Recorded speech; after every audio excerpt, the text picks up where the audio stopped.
The moment I walked into my own will reading, the blood drained from my husband's face so quickly I thought he might faint. 3 weeks earlier, the Blackwood family had held a funeral for me, lowered an empty coffin into the ground, and collected $5 million on my life insurance policy. This is the story of how I discovered my husband's family was trying to kill me and how I returned from the dead to make them pay. Before I continue, subscribe to Nexus of Revenge for daily stories that show what happens when the people who should love you the most betray you in unimaginable ways. Now let me take you back to where it all began, before the Blackwoods decided I was worth more dead than alive. I never thought I'd marry into a family like the Blackwoods. My name is Natalie Curry, and I grew up in a modest home with immigrant parents who worked 16-hour days at their small Lebanese restaurant. They taught me the value of hard work, honesty, and attention to detail, especially attention to detail. Always look closer than everyone else, my father would say. The truth is in what others miss. That advice saved my life. After my parents died in a car accident 3 years ago, I threw myself into my career as an architect. I was good at it too. My photographic memory and eye for inconsistencies made me exceptional at spotting structural problems before they became disasters. My colleagues joked that I could see through walls, if only they knew how prophetic that would become. I met Theo Blackwood during a renovation project for one of his family's historical properties. Tall, with perpetually tousled dark hair and a disarming smile, he didn't seem like the typical heir to old New England money. He asked thoughtful questions about the preservation techniques I was proposing, and seemed genuinely interested in my ideas, rather than just the bottom line. "You see the world differently," he told me on our third date, as I explained how the restaurant we were in had been designed to subtly guide diners toward higher-priced menu items. "Most people from my circle only see status, not substance." Our courtship was whirlwind and passionate. Theo seemed enchanted by my straightforward nature and creative mind. Within 6 months, he proposed with a vintage emerald ring that had belonged to his grandmother. I said yes, still grieving my parents and longing for the sense of belonging a family could provide. Looking back, I should have seen the red flags when Theo insisted on a small ceremony without most of his family present. "They're complicated," he'd explained, twisting that elegant signet ring he always wore when nervous. "Better to start our life together without their input." The Blackwood estate, Ravenscroft, sat on 20 acres overlooking the Atlantic. The main house was a sprawling Victorian monstrosity with east and west wings, a structure that had been added to by successive generations. My architectural eye saw the discord in the design immediately, competing elements that shouldn't work together but somehow did, much like the family itself. Vivienne Blackwood, Theo's mother, ruled Ravenscroft with exacting standards and thinly veiled disapproval. At 72, she maintained the posture and sharp mind of someone decades younger. Her silver hair was always perfectly coiffed, her clothes impeccably tailored, and her smile never quite reached her eyes when she looked at me. "Welcome to the family," she'd said when Theo finally brought me to meet her, 3 weeks after we'd returned from our honeymoon. "I do hope you'll adjust to our ways." The implied message was clear. It was I who would need to change, not the Blackwoods. What I didn't realize then was that beneath the manicured lawns and polished silver of Ravenscroft, the Blackwood family finances were not as solid as they appeared. Years of Richard's increasingly risky investments, combined with Vivienne's refusal to modernize certain family holdings, had created a precarious situation that few outside the inner circle knew about. Richard, Theo's older brother, was less subtle in his disdain. As CFO of Blackwood Holdings, he viewed himself as the guardian of the family fortune, and in me, he saw only a potential claim on assets he considered rightfully his.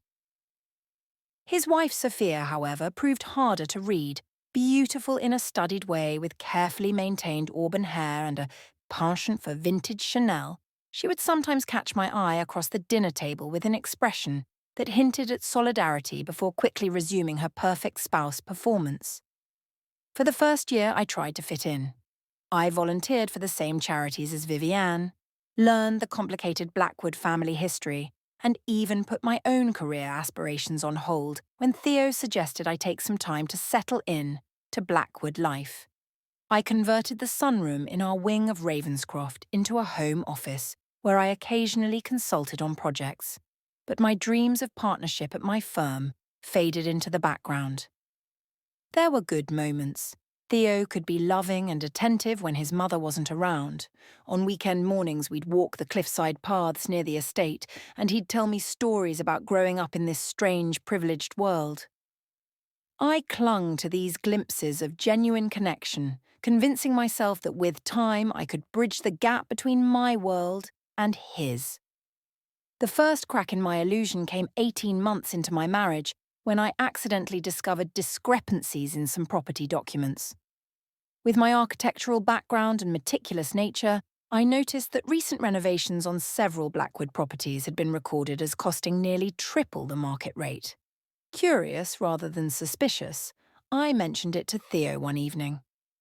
"That's just how these old buildings are," he'd said dismissively, barely looking up from his phone. "Historical restorations always cost more. Richard handles all that boring paperwork anyway."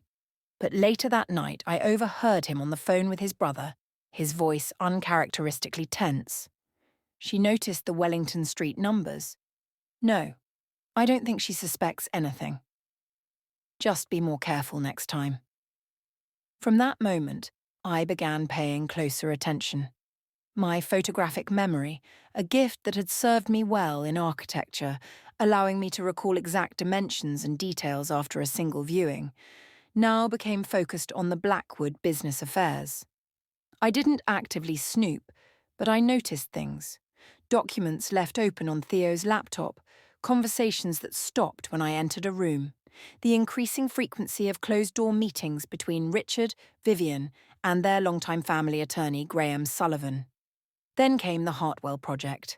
The Blackwoods were converting a historic downtown building into luxury condominiums, and Theo had finally suggested that I get involved professionally, designing the interior renovations.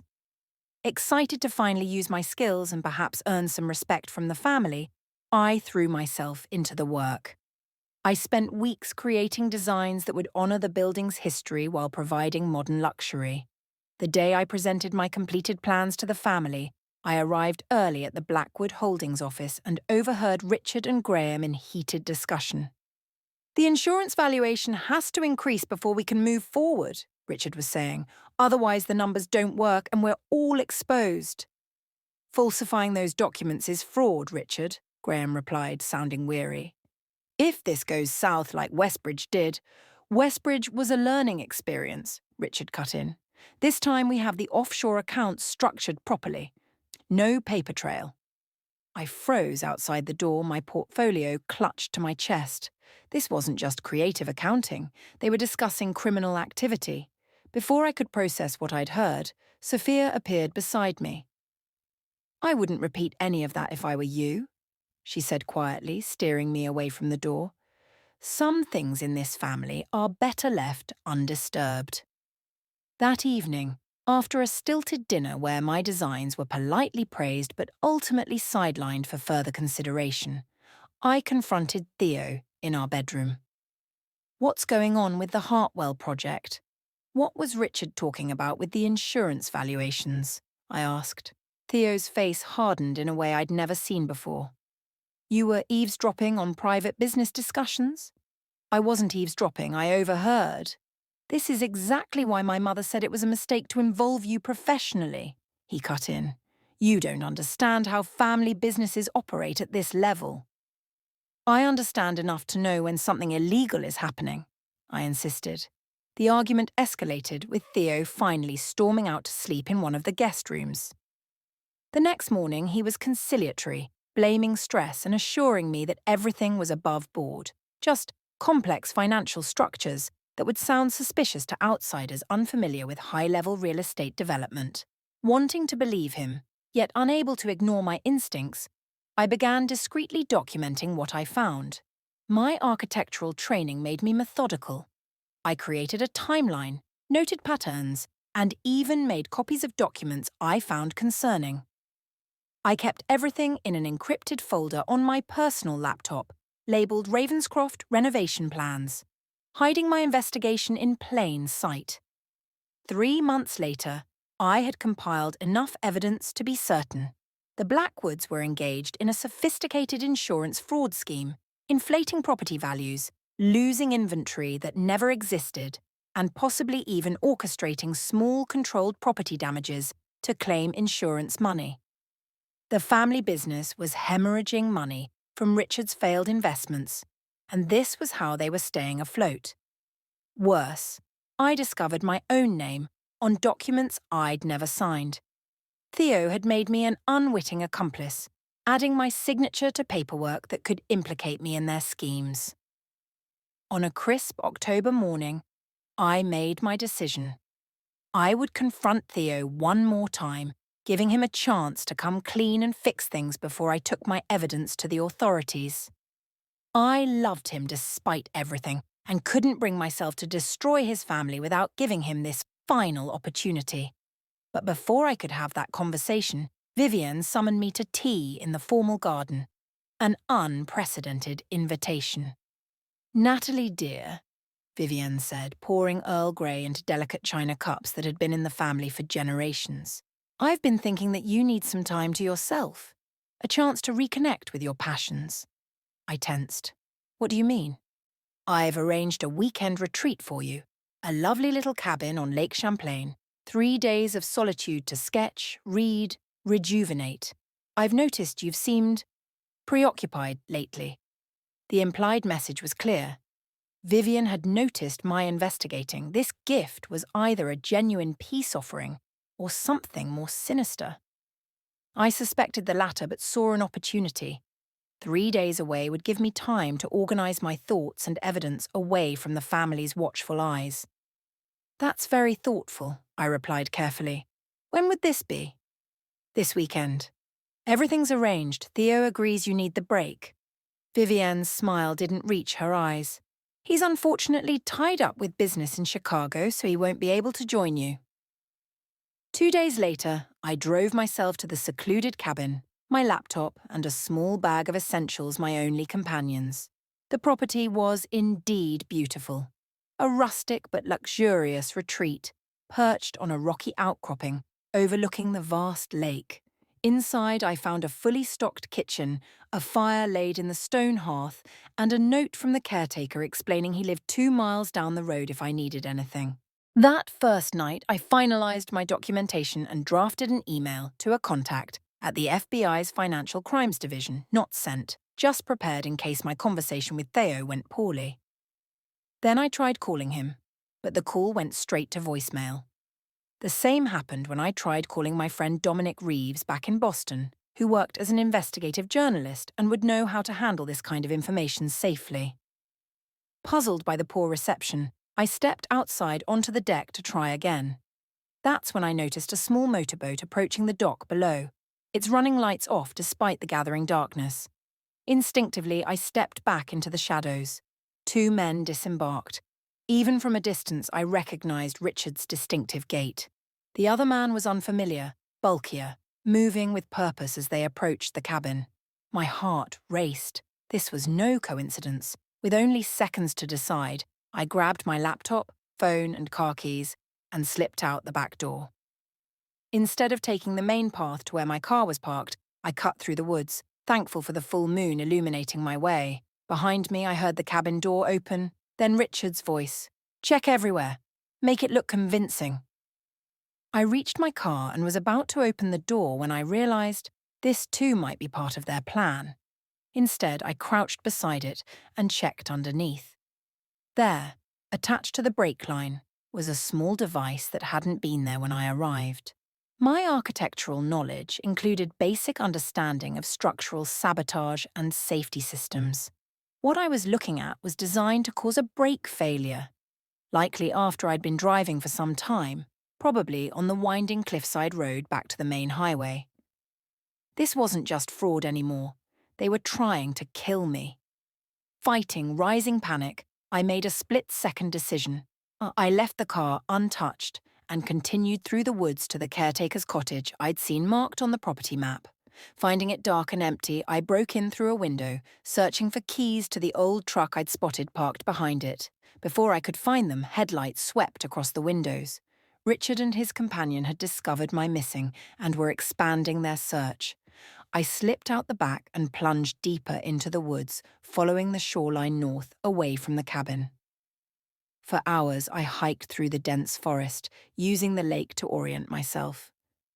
Eventually, I reached a small marina and convenience store, closed for the night but with a payphone outside. I tried calling Dominic again, but still no answer. I tried my second closest friend, but the call went to voicemail. It was as if my entire contact list had been systematically blocked. With my phone battery dying and few options left, I broke into the marina office, careful to leave minimal evidence. I found a charging cable for my phone and huddled in a back room, planning my next move. When morning came, I used the marina's computer to check my bank accounts. All emptied. My credit cards, all cancelled. It was as if I'd been systematically erased. I couldn't even book a bus ticket online. On the local news website, I found my answer. Tragic accident. Architect presumed dead after cabin fire. The article reported that Natalie Curry Blackwood was believed to have perished when the Blackwood family's lake cabin caught fire overnight. The fire had been so intense that remains would be difficult to identify. Theodore Blackwood was quoted as being devastated by the loss of his beloved wife and requesting privacy during this difficult time. The article mentioned that Mrs. Blackwood had been alone at the cabin for a personal retreat, while her husband had been in Chicago on business. A tragic accident, possibly caused by a faulty fireplace. The local fire chief noted that the remote location had delayed emergency response. I stared at the screen in shock. They had moved faster and more thoroughly than I could have imagined. They hadn't just tried to kill me, they had already declared me dead. And somehow they had remains to back up their claim. Using the last of my cash, I purchased a bus ticket to Burlington, where I hoped to find help. But who could I trust? If the Blackwoods had gone to these lengths, they would be watching my known associates. My phone was likely being tracked. My identity was compromised. Over the next 2 weeks, I lived like a ghost. I cut and dyed my hair in a gas station bathroom, purchased second-hand clothes from thrift stores, and took odd jobs for cash. I used public library computers to research what had happened after my death. The Blackwoods had held a funeral 3 days after the fire, remarkably fast, especially since dental records would normally take longer to process. There was a small obituary in the Boston Globe, mentioning my tragic passing and my contributions to architectural preservation. Theo was described as inconsolable. I stared at those words until they blurred, wondering how the man who had once loved me could so easily pretend to mourn me. Had any of it been real? Or had I been nothing more than a convenient signature on fraudulent documents, an insurance policy waiting to be cashed in? Unable to access my regular email, I created a new account and reached out to Dominic, using a code phrase from our childhood that he would recognize. His response came quickly. They told everyone you died in a fire. Police say case closed. Dental records matched. Something wrong. Where are you? I arranged to meet him secretly in Burlington, taking elaborate precautions to ensure I wasn't followed. When we finally met in the back room of a 24-hour laundromat, Dominic almost didn't recognize me, with my newly dyed black hair cut short and wearing clothes several sizes too large. "My God, Nat," he whispered. "How are you even alive?"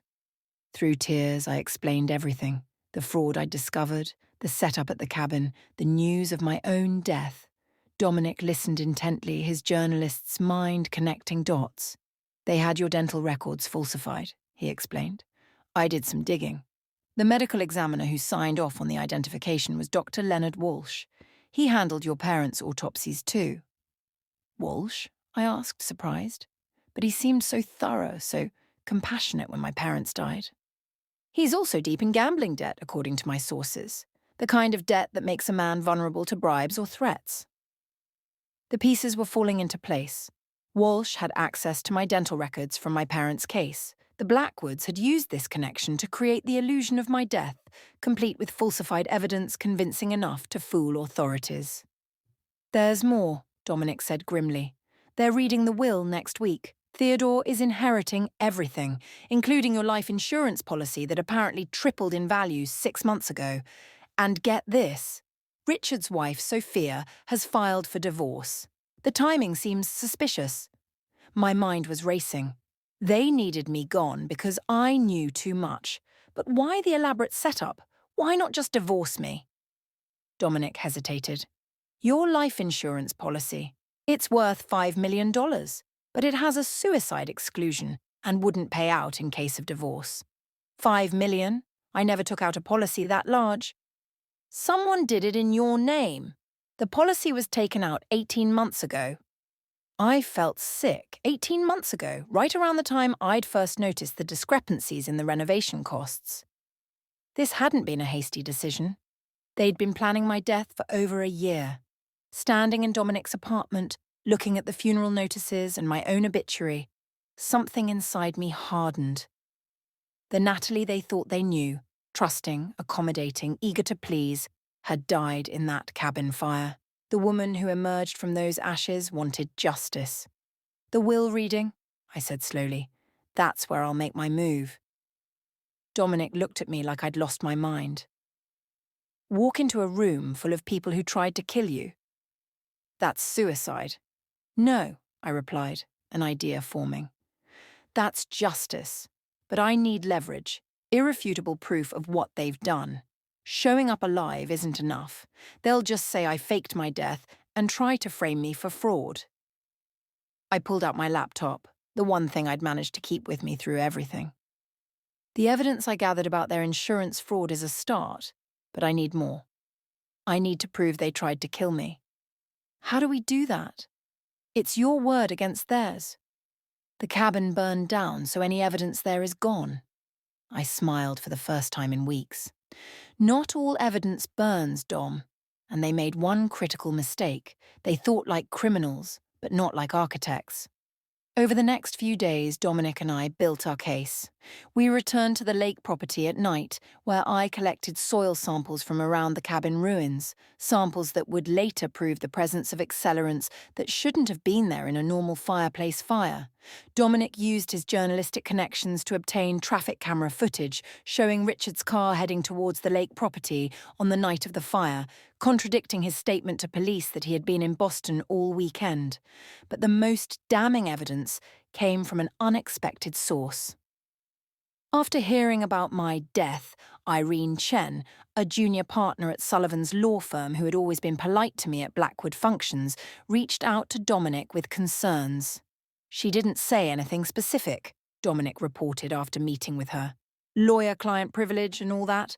But she did mention that she found it unusual that Theo had added a codicil to his will just 2 weeks before your accident, specifying cremation arrangements for both of you in case of death, despite knowing your family's traditional burial customs."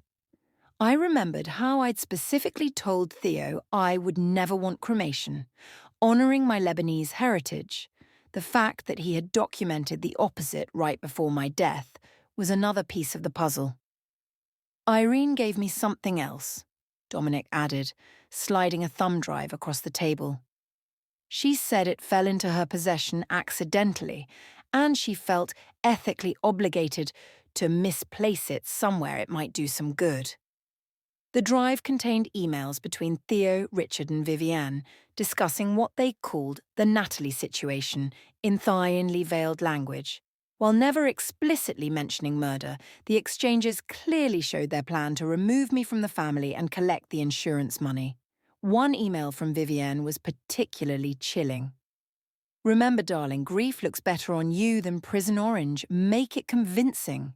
Family betrayal leaves scars that never truly heal. The Blackwoods tried to erase me completely. My identity, my past, my future. What would you have done in my situation?" The choices we make in these moments reveal who we truly are. If you're invested in this story, hit the like button right now. It helps others find this channel and lets me know you want more stories like this one. Now let me tell you exactly how I plan to rise from the dead. The night before the will reading, I barely slept. The plan was set. Dominic had arranged for a trusted friend in local news to be present, ensuring the Blackwoods couldn't simply have me removed and discredit me later. Irene Chen had been subtly informed that she might want to take especially detailed notes during the reading. I stood before the mirror in Dominic's spare bedroom, hardly recognizing myself. My once long chestnut hair was now a short black pixie cut. I'd lost weight during the weeks in hiding, giving my face a sharper, more determined look. But the biggest change was in my eyes. The trusting warmth had been replaced by a focused intensity. The day before the reading, I spotted Richard in downtown Boston while collecting the final piece of evidence. I ducked into a store, heart pounding, certain he had seen me. But he walked past, too consumed with his own thoughts to notice the ghost of his sister-in-law. They were so confident in their plan, so certain of their success, that they weren't even looking over their shoulders. Sullivan's office occupied the entire top floor of a historic building in downtown Boston. I arrived early, slipping in through a service entrance where Irene had disabled the security camera for maintenance. From a small anteroom adjacent to the conference room, I could see and hear everything through a partially open door. One by one, the Blackwoods arrived. Vivienne came first, impeccably dressed in understated black, her silver hair arranged in a perfect chignon. She carried herself with the same regal bearing as always, but I noticed a slight tremor in her hand as she accepted a glass of water from Sullivan's assistant. Richard arrived next, checking his watch repeatedly and pacing the room. His normally immaculate appearance was slightly dishevelled, his collar too tight, his tie slightly askew. Divorce proceedings with Sophia must be taking a toll. Speaking of Sophia, she arrived separately from Richard, which struck me as odd. Instead of her usual designer ensemble, she wore a simple dark blue dress and minimal jewellery. She sat apart from the others, her face unreadable. Theo was the last to arrive. My breath caught in my throat at the sight of him. He wore a perfectly tailored black suit, his eyes red-rimmed as he clutched a handkerchief I recognised, one I had embroidered for him on our first anniversary. The performance was impeccable.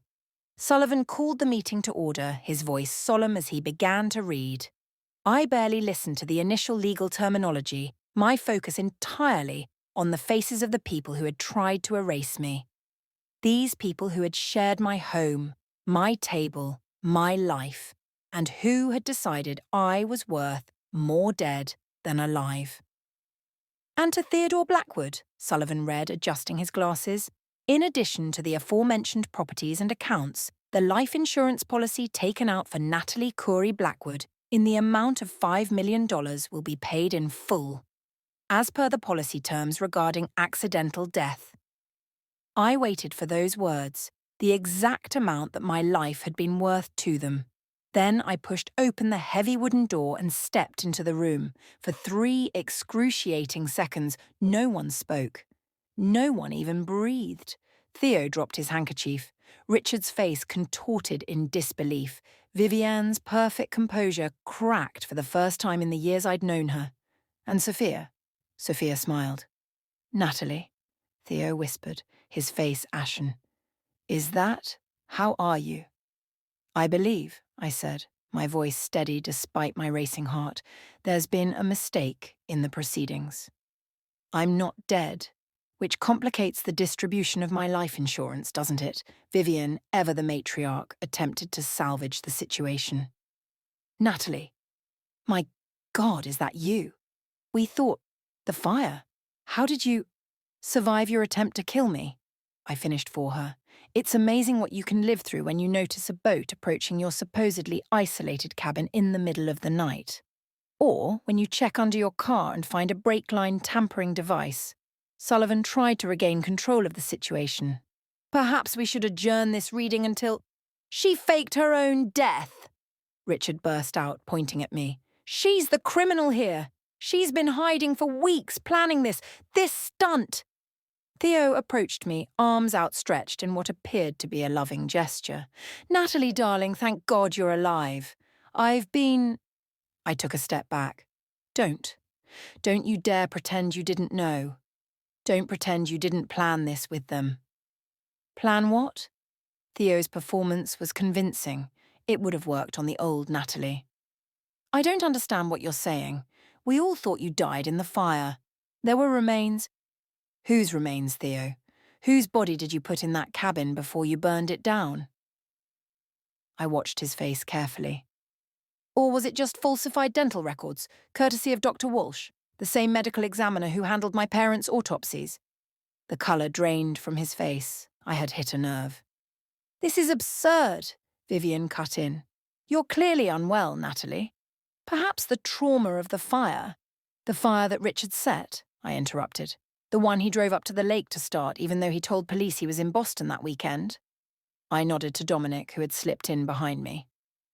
On cue, he opened his laptop, displaying the traffic camera footage showing Richard's car.